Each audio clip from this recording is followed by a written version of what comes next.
जय श्री राम बच्चों, सरस्वती क्लासेस की हिंदी की कक्षा में मैं अंजलि तिवारी आप सभी का बहुत बहुत स्वागत एवं अभिनंदन करती हूँ।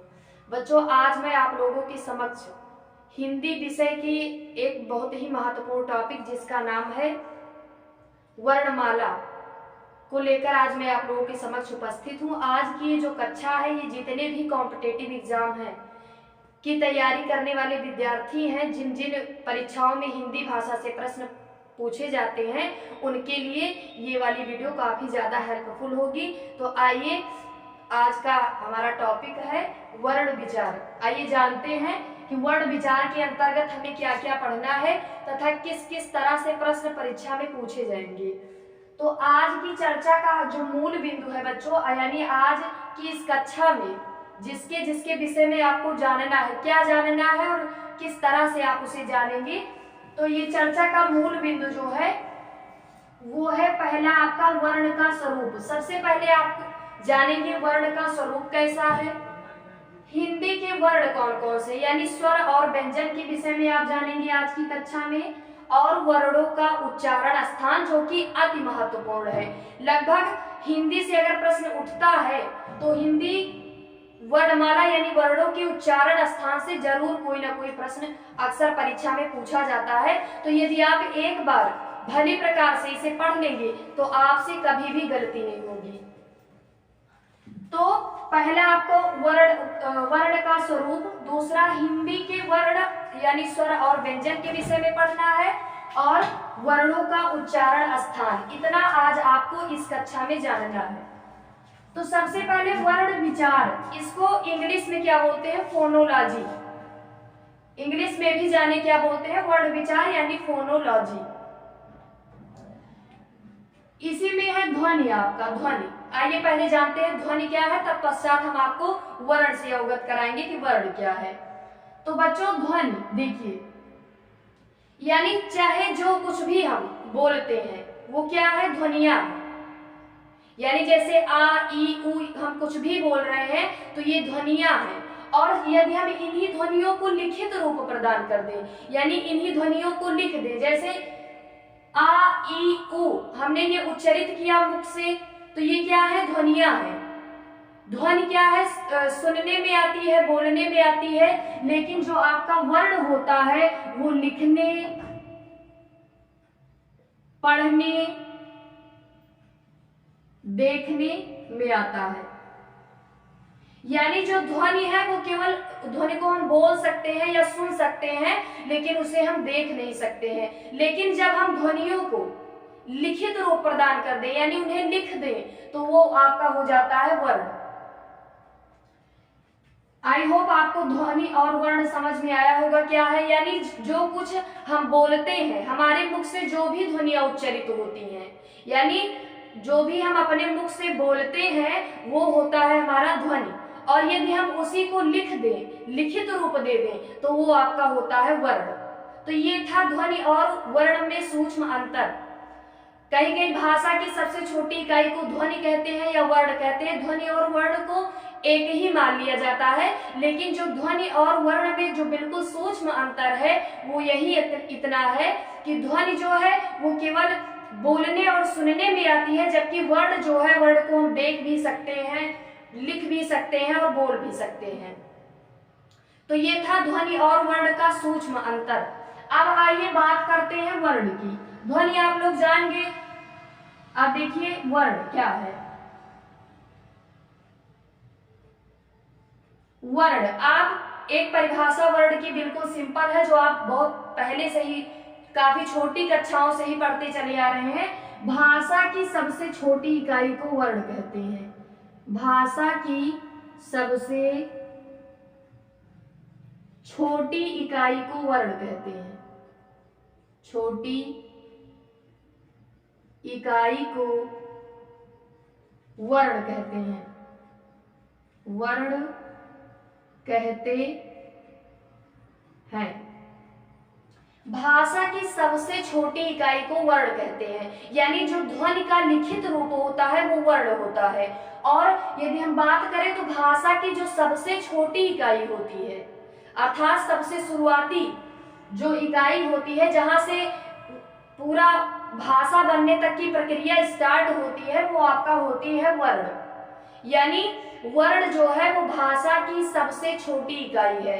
वर्ण से शब्द बनेगा। आइए आपको हम बताते हैं कि वर्ण से भाषा तक की जो ये प्रक्रिया है वो किस तरह से चलेगी। सबसे पहले क्या रहेगा, देन उसके बाद क्या आएगा, एक क्रम से हम देखते हैं इसे। सबसे पहले आपका रहता है ध्वनि। ध्वनि से आपका बनेगा वर्ण, वर्ण से अक्षर, अक्षर से पद, पद से शब्द, शब्द से वाक्य और वाक्य से भाषा। तो ये है एक क्रम। कभी कभी परीक्षाओं में पूछा जाता है व्यवस्थित क्रम करने के लिए, तो आप इसे ध्यान में रखें। पहले ध्वनि, फिर वर्ण, अक्षर, पद, शब्द, वाक्य, और फिर लास्ट में आपका भाषा, यानी जो मतलब पूर्णतम इकाई है, एक तरह से सार्थक इकाई है, वो है आपका भाषा। तो वर्ण भाषा की सबसे छोटी इकाई को कहते हैं, यानी जो सबसे छोटी इकाई है वो आपका है वर्ण। और जो भाषा की सार्थक इकाई है, लघुत्तम सार्थक इकाई क्या है, तो वो है आपका शब्द। और यहाँ पे आया है पद। पद क्या होता है, पद का एक तरह से शब्द ही होता है, लेकिन जब कोई शब्द वाक्य में प्रयुक्त होता है, परीक्षा में प्रश्न पूछा भी गया है कि जब कोई शब्द वाक्य में प्रयुक्त करने की योग्यता प्राप्त करता है तो उसे पद बोला जाता है। जैसे एक शब्द ले लें हम राम, तो यहाँ पे राम एक शब्द है। अगर हम एक वाक्य में इसे वाक्य में अगर हम प्रयुक्त कर दें, जैसे राम घर जाता है, राम घर जाता है, तो यदि आपसे इसमें पूछा जाए राम क्या है, तो यहाँ पे राम एक शब्द ना होकर एक पद है, क्योंकि ये वाक्य में प्रयुक्त है। यहाँ पे घर भी एक पद है, जाता भी एक पद है और है भी एक पद है। इस तरह से इस पूरे वाक्य में 4 पद हैं। तो यानी जब कोई शब्द वाक्य में प्रयुक्त होता है तो उसे पद कहा जाता है। तो ये था आपका पद। तो यानी पहले आपका रहेगा ध्वनि, ध्वनि से फिर वर्ण, अक्षर, पद, शब्द, वाक्य और लास्ट में भाषा। तो ये इस तरह से आप इस क्रम को भी याद रखें, क्योंकि कभी कभी व्यवस्थित करने के लिए परीक्षा में पूछा जाता है कि पहले कौन सा रहेगा, बाद में कौन सा रहेगा। तो आप अगर एक बार इसे अच्छे ढंग से पढ़ लेंगे तो आप कभी भी भूलेंगे नहीं। ध्वनि, वर्ण, अक्षर, पद, शब्द, वाक्य और भाषा। अब आते हैं अगला, वर्ण का स्वरूप। वर्ण का स्वरूप क्या है। अभी तक आपने जाना भाषा की सबसे छोटी इकाई वर्ण को कहते हैं, और इसका क्रम जाना आपने ध्वनि, वर्ण, अक्षर, पद, शब्द, वाक्य और भाषा। अब आइए जानते हैं वर्ण का स्वरूप क्या है।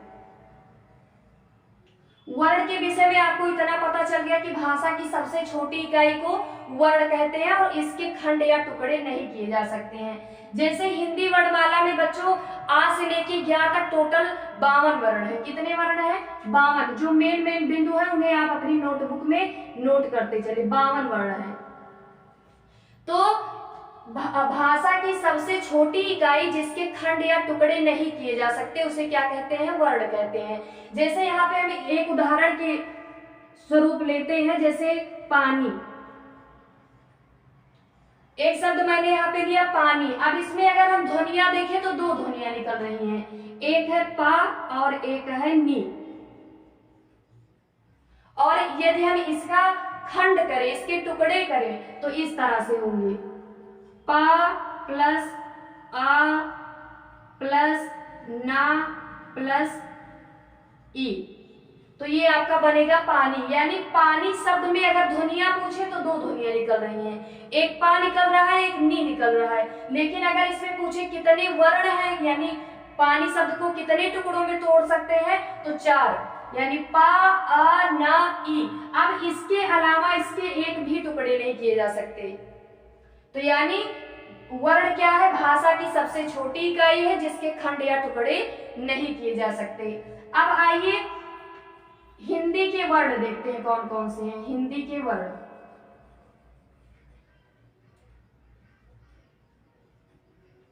हिंदी के वर्ण यानी स्वर और व्यंजन। कुल मिला के वर्ण कितने होते हैं? 52 वर्ण। कहीं आपको 44 भी मिल सकता है, कहीं 49 भी, लेकिन जो सबसे ज्यादा प्रामाणिक है वो है आपका 52 वर्ण। इसे आप ध्यान में रखें। अब हिंदी के वर्ण यानी स्वर और व्यंजन, वर्ण दो प्रकार के होते हैं, एक होता है स्वर, दूसरा होता है व्यंजन।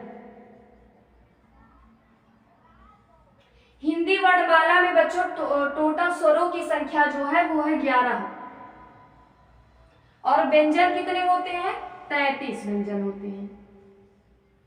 इसे आप ध्यान रखें।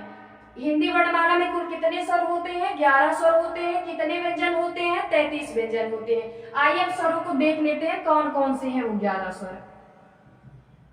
आ से लेके औ तक जितने भी वर्ण हैं टोटल 11 वो आपके स्वर हैं।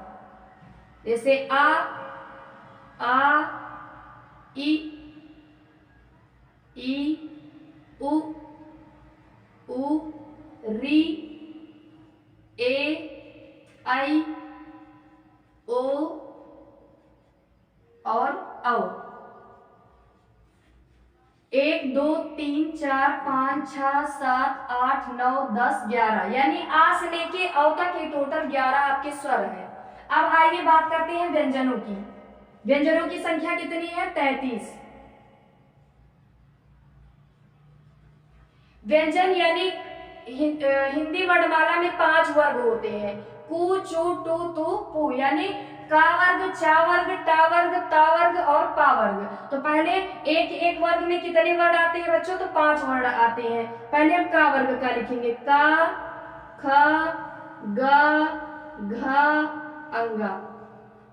फिर आता है चा वर्ग, च छ ज झ इय। फिर टा वर्ग, ट ठ ड ढ अड़। फिर ता वर्ग, त थ द ध न। फिर पा वर्ग, पा फ ब भ म। फिर अंतस्थ व्यंजन, ये इतने कितना है? ये स्पर्श व्यंजन है आपके, स्पर्श व्यंजन। फिर आपका आता है अंतस्थ व्यंजन, अंतः अस्थ व्यंजन। कौन कौन से होते हैं? या र ल व। फिर आपका आता है ऊष्म व्यंजन,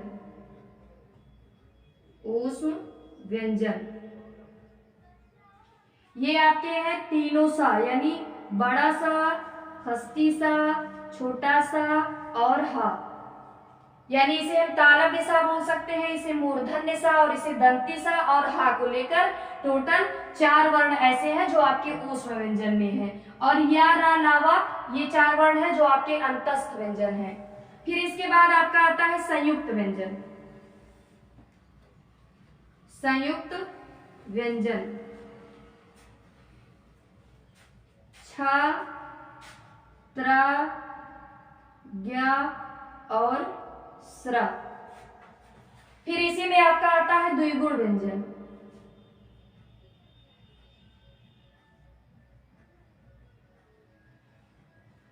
ढ़ और ढ़। ये 2 ऐसे व्यंजन हैं जो उत्क्षिप्त व्यंजन हैं। तो बच्चों का वर्ग, चा वर्ग, टा वर्ग, ता वर्ग और पा वर्ग, यानी प्रत्येक वर्ग में हिंदी वर्णमाला में 5 वर्ग है। कु चु टू तू पू, इस तरह से भी हम याद कर सकते हैं इन्हें। यानी प्रत्येक वर्ग में आपका 5 वर्ण आएगा, का खा गा घ अंगा 5। ये चा वर्ग में 5, टा वर्ग में 5, ता वर्ग में 5 और पा वर्ग में 5।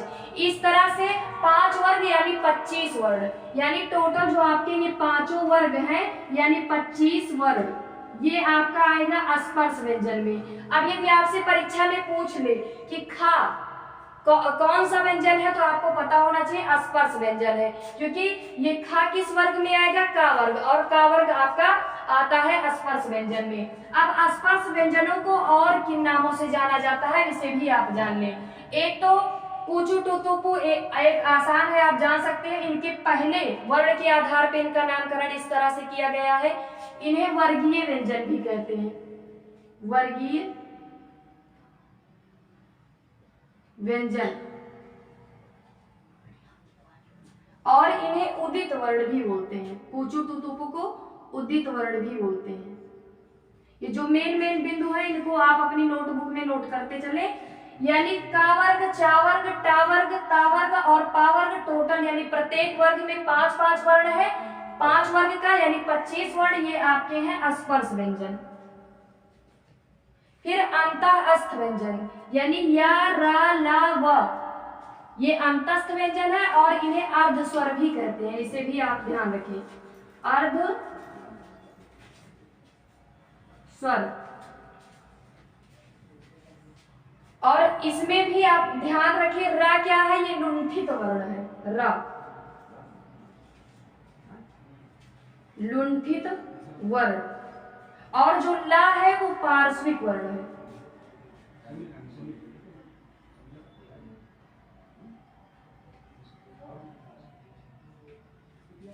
फिर उसके बाद आपका आता है ऊष्म व्यंजन, यानी तालव्य सा, मूर्धन्य सा और दंती सा, यानी तीनों सा और हा, ये आपके हैं ऊष्म व्यंजन। यानी जिनके उच्चारण में ऊष्मा निकले, गर्मी, तो वो है आपके ऊष्म व्यंजन, यानी तीनों सा और हा, ये भी 4 है। अंतःस्थ व्यंजन भी 4 है और ऊष्म व्यंजन भी 4 है।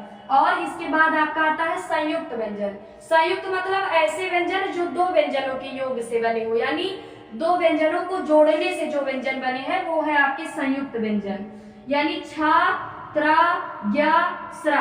अभी इसे पढ़ाने के बाद अभी हम आपको बताएंगे कि संयुक्त व्यंजन किन किन व्यंजनों के मेल से बने हैं, क्योंकि वहां से भी प्रश्न आपके परीक्षा में पूछा जा सकता है। इसे पहले आप नोट कर लें। फिर उसके बाद आता है द्विगुण व्यंजन, यानी ढा और ढ़ा, यानी डा से डमरू वाले डा के नीचे बिंदु और ढा से ढक्कन वाले ढा के नीचे बिंदु, ये 2 आपके हैं द्विगुण व्यंजन। इतना आप बच्चों अपने नोटबुक में नोट कर लें। अब आगे चलते हैं।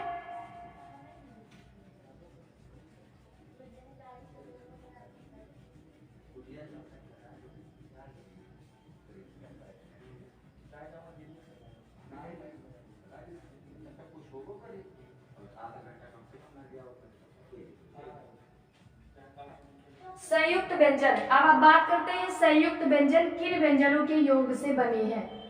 संयुक्त व्यंजन, संयुक्त का मतलब क्या होता है बच्चों, जुड़ा हुआ, यानी ऐसे वर्ण या ऐसे व्यंजन जो 2 व्यंजनों के योग से बने हैं उन्हें संयुक्त व्यंजन कहते हैं। अभी मैंने बताया कौन कौन से हैं, छा, त्रा, ज्ञा और स्रा। अब आइए देखते हैं ये कौन कौन से वर्णों के संयोग से बने हैं। बहुत इंपॉर्टेंट है, बिल्कुल आप नोट कर ले इसे अपनी नोटबुक में। छा जो बना है ये आपका, ये का प्लस खस्ती सा से बना है, लेकिन पहले वाला वर्ण, यानी जितने भी संयुक्त व्यंजन जिनके योग से बने हैं उनका पहला वाला वर्ण, जैसे छा है तो ये का और सा से मिलकर बना है, खस्ती सा से यानी मूर्धन्य सा से। तो इसका जो का है ये इसमें नीचे हलंत लगा है, यानी ये आधा है, इसे ध्यान रखें आप। आधा का प्लस खस्ती सा से मिलकर आपका बना है छा। त्रा बना है ता प्लस रा, ता में नीचे हलंत है यानी आधा है। जब किसी भी वर्ण में यदि हलंत लगा है तो इसका मतलब वो स्वर रहित है, यानी उसमें से स्वर को अलग कर दिया गया है, अर्थात निकाल लिया गया है।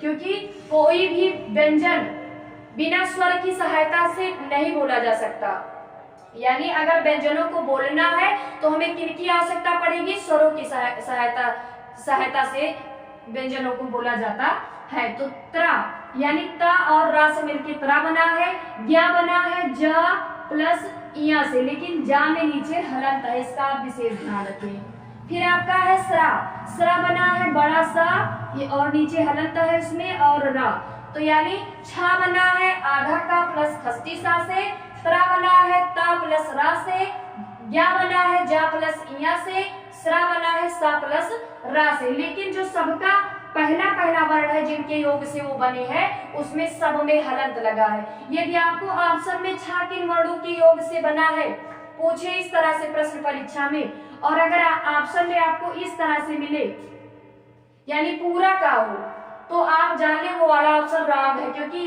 पहले वाले वर्ण में नीचे हलंत लगा रहेगा, वही वाला ऑप्शन बिल्कुल सही होगा। तो ये था बच्चों आपका संयुक्त व्यंजन। स्पर्श व्यंजनों की संख्या कितनी होती है? 25, यानी का वर्ग, चा वर्ग, टा वर्ग, ता वर्ग और पा वर्ग, यानी कु चू टू तू पू। आप आसानी से उन्हें कैसे याद रख सकते हैं? कु चू टू तू पू, यानी इन्हें उदित वर्ण भी कहते हैं प्लस वर्गीय व्यंजन भी कहते हैं, और ये संख्या में 25 है क्योंकि प्रत्येक वर्ग में 5 वर्ण, का खा गा घा अंगा 5 ये हो गया, फिर चा वर्ग का 5, टा वर्ग का, ता वर्ग का, पा वर्ग का, यानी का से लेके मा तक आपके ये टोटल 25 वर्ण है जो स्पर्श व्यंजन है, यानी जिनके उच्चारण में जीभ मुख के किसी न किसी भाग का स्पर्श जरूर करती है, वो आपके हैं स्पर्श व्यंजन। फिर उसके नीचे है आपका अंतःस्थ व्यंजन, या रा ला वा, यानी इन्हें अर्धस्वर भी कहते हैं। और अगर रा, इसमें भी हम बात करें रा को क्या कहते हैं, तो रा है लुंठित वर्ण और ला है पार्श्विक वर्ण। इसे भी ध्यान रखिए, परीक्षा में प्रश्न पूछा गया है इस तरह से। तो ला क्या है? पार्श्विक वर्ण है, रा क्या है? लुंठित वर्ण है। फिर आता है ऊष्म व्यंजन, यानी तीनों सा और हा, ये आपके ऊष्म व्यंजन, यानी जिन वर्णों के उच्चारण में, जिन व्यंजनों के उच्चारण में ऊष्मा निकले, यानी गर्मी का एहसास हो, मतलब वायु जो निकले वो रगड़ खाती हुई मुंह से बाहर निकले, तो वो होता है ऊष्म व्यंजन, यानी तीनों सा और हा, ये आपका हो जाएगा ऊष्म व्यंजन।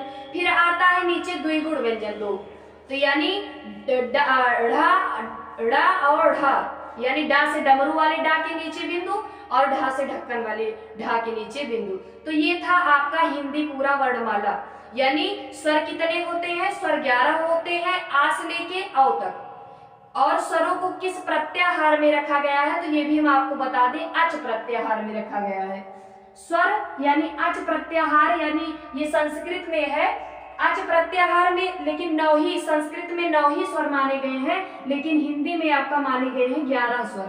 यानी अच प्रत्याहार में जितने वर्ण आएंगे वो आपके होंगे स्वर, और हल प्रत्याहार में जितने वर्ण आएंगे वो आपके होंगे व्यंजन। तो यानी स्वरों की संख्या 11, व्यंजनों की संख्या 33, और टोटल यदि हम कहें कि कितने वर्ण हैं हिंदी वर्णमाला में, तो वो आपके हैं 52 वर्ण, 52। तो आइए अब देखते हैं वर्णों का उच्चारण स्थान। वर्णों के उच्चारण स्थान से काफी प्रश्न परीक्षा में पूछे जाते हैं। यदि एक बार आपने कंठस्थ कर लिया अच्छे ढंग से, तो आपसे कभी भी वर्णों के उच्चारण से संबंधित कोई भी त्रुटियां आपसे परीक्षा में नहीं होंगी। आइए देखते हैं वर्णों का उच्चारण स्थान। वर्णों का उच्चारण स्थान,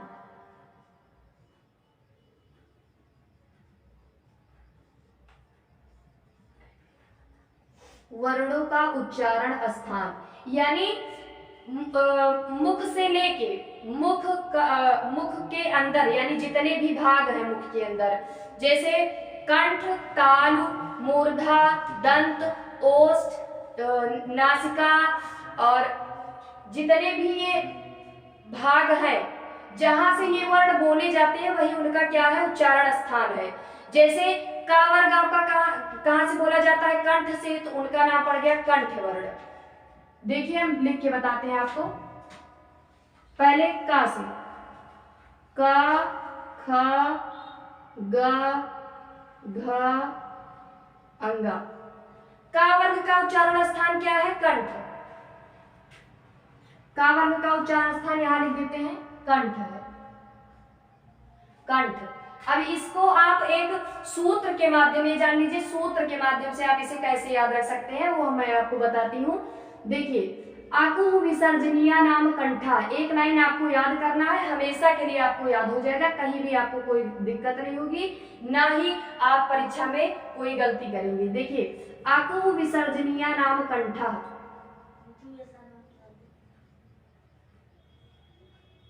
आकु विसर्जनीय नाम कंठ, देखिए आकु विसर्जनीय नाम कंठा, यानी इसमें देखिए आ, कु, ह और विसर्ग, यानी आ यानी ह्रस्व और दीर्घ दोनों, आ।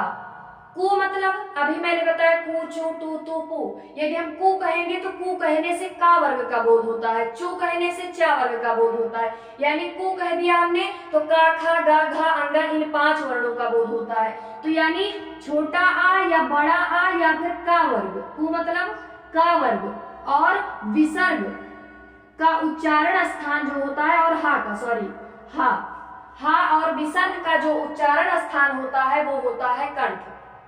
यानी आकु विसर्जनीय नाम कंठा, यानी छोटा आ, बड़ा आ या का वर्ग, हा और विसर्ग का उच्चारण स्थान जो होता है वो होता है कंठ।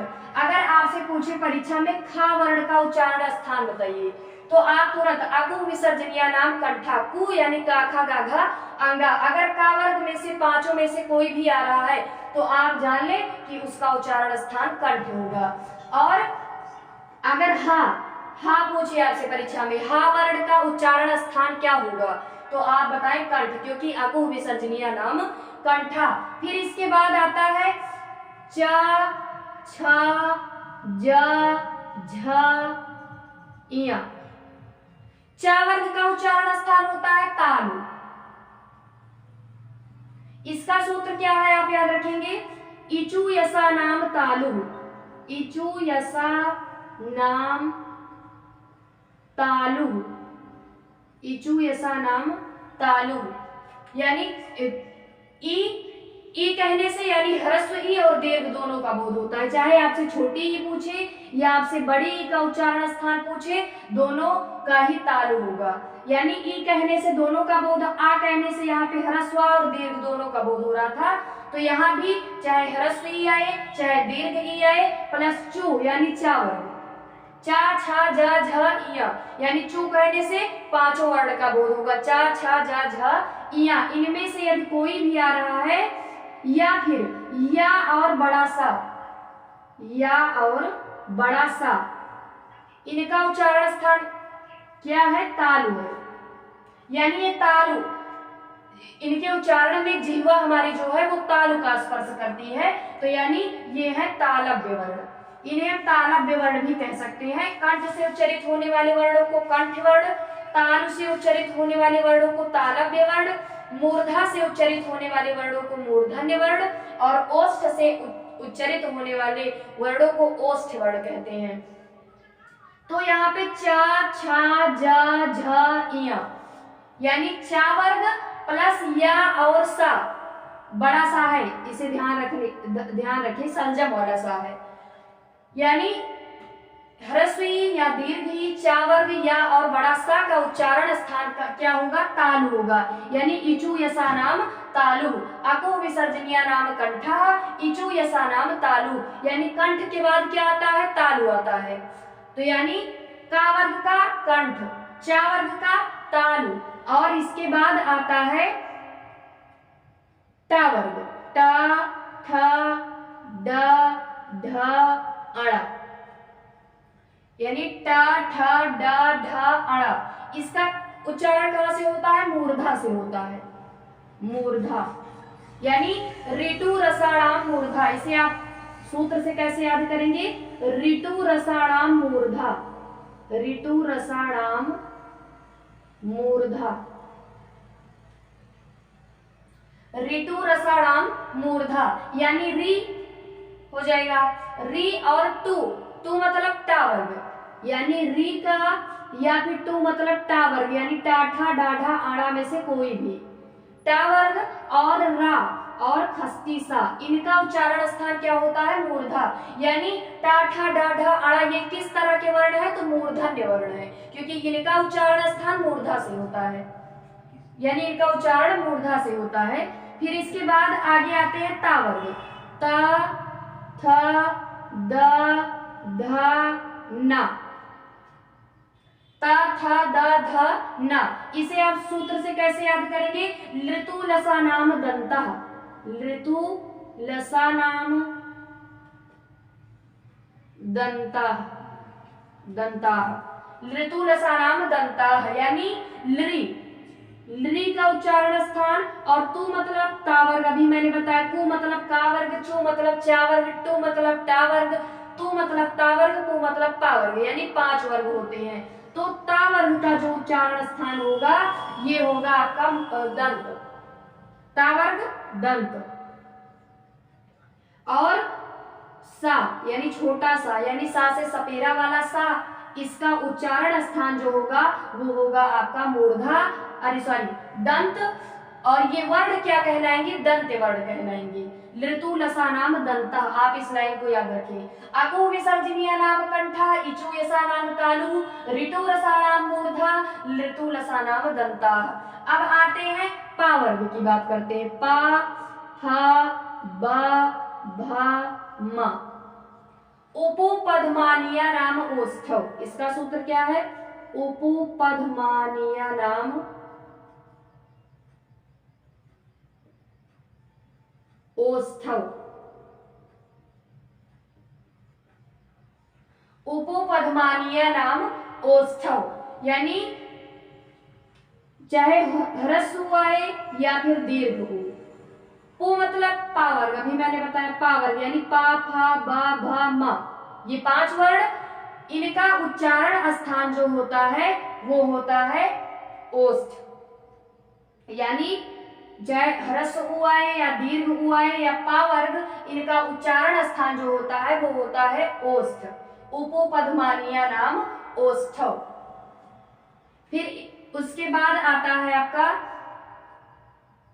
एक सूत्र आता है वकारस्य दंतोष्ठम, वकारस्य दंतोष्ठम, दंतोष्ठम, वकारस्य दंतोष्ठम, यानी व का उच्चारण स्थान क्या होता है? दंत और ओष्ठ दोनों की सहायता से होता है, इसलिए वकारस्य दंतोष्ठम, यानी व का उच्चारण दंतोष्ठ, इसका उच्चारण स्थान क्या है? दंतोष्ठ, यानी ये दांत और ओष्ठ दोनों की सहायता से बोले जाते हैं, इसलिए दंतोष्ठ है। फिर उसके बाद आता है ए दैतो कंठतालु, ए दैतो,